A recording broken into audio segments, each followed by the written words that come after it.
Kyu has a smile that lights up her face. It also hides the sadness in her young eyes. We believe she's 14 and she was started to be trafficked when she was 12. She doesn't know exactly when she was born. In her family, birthdays were not celebrated. In Swaipak, most families scrape by on less than $1 a day, and most girls feel an obligation to work to help support their family. That's how Kyu's nightmare began. She says a woman came to see her mother offering a job for Kyu.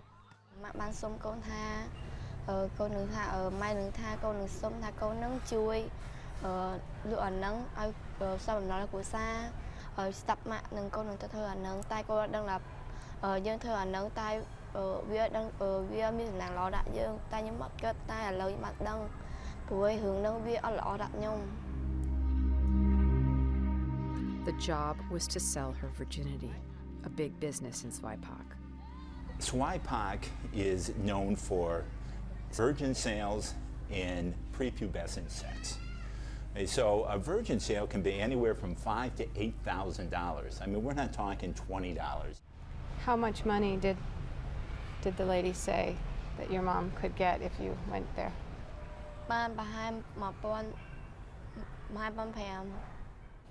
Kyu says she was taken to a doctor to verify her virginity.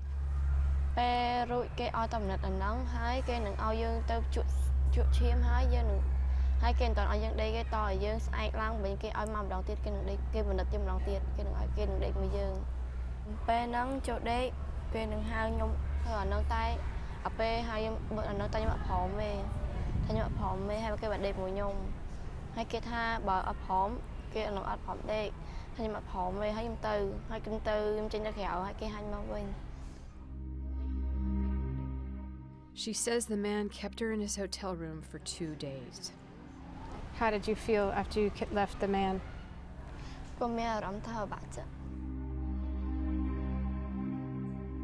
Broken, she returned home to Swaipak, only to find out her mother had sold her again. Mira Sorvino is a Goodwill Ambassador Against Human Trafficking for the UN Office on Drugs and Crime. She joins me now from Los Angeles. Hi there, Mira. Thanks so much for speaking to us. You fronted this documentary made by our Freedom Project team.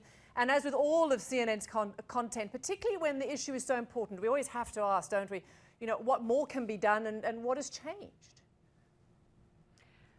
Well, the result of the documentary was very positive on the particular community that it documented, because it raised a lot of awareness for Donald J. Brewster and his organization, Agape International Missions, so they were able to raise funds.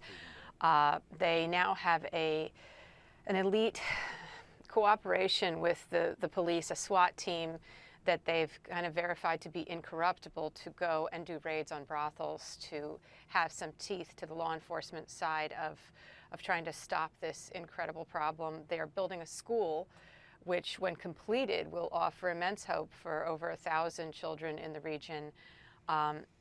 Primary and especially secondary education is extremely important in preventing trafficking. It allows children to develop critical thinking skills, to be able to defend themselves from traffickers, and to have the skills that will be required to have gainful employment to support their families in other ways than being sexually exploited. It's so important to highlight those individual personal stories, isn't it? Because when you look at the whole problem and look at the statistics, it sometimes just feels overwhelming.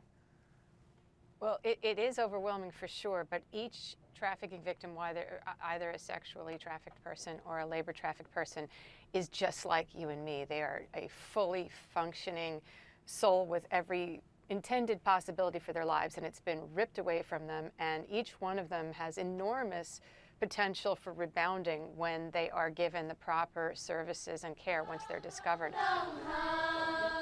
Each one of those little girls is the face of something so much larger. It's insane, and they all broke my heart. They were all such beautiful, wonderful people, and the demand side really needs to be addressed. If people weren't trying to buy child sex, it wouldn't be being sold. When you look at the statistics and we tell these stories, and when you do shine the spotlight on a few success stories, change is possible, but at the same time there is this need to make change bigger, affect more kids. Is there any part of the world or any particular project that's really making progress in this fight? It's pockets, and it needs to become endemic. It needs to become part of every nation's strategy to protect their young and to promote general well-being. You know, it's, even in the United States, we have a strong domestic minor sex trafficking issue. Honestly, where one fire is put out, a new problem crops up. I just got word from Donald Brewster, the man that we featured in our documentary in Every Day in Cambodia, saying that now one of the problems in SVIPOC is that girls are being approached with false employment opportunities in China, and when they get there, they discover they've been sold as brides because the male-female ratio, because of the one-child policy and selective abortion, is so great that girls are being trafficked in from other countries to serve as the male population's brides.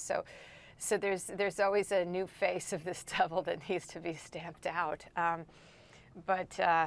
Yeah, I can't say necessarily that one country is the sterling model of where it's all working, because nowhere is it in control. It seems hopeless at times. Do you have any optimism that this can be fought?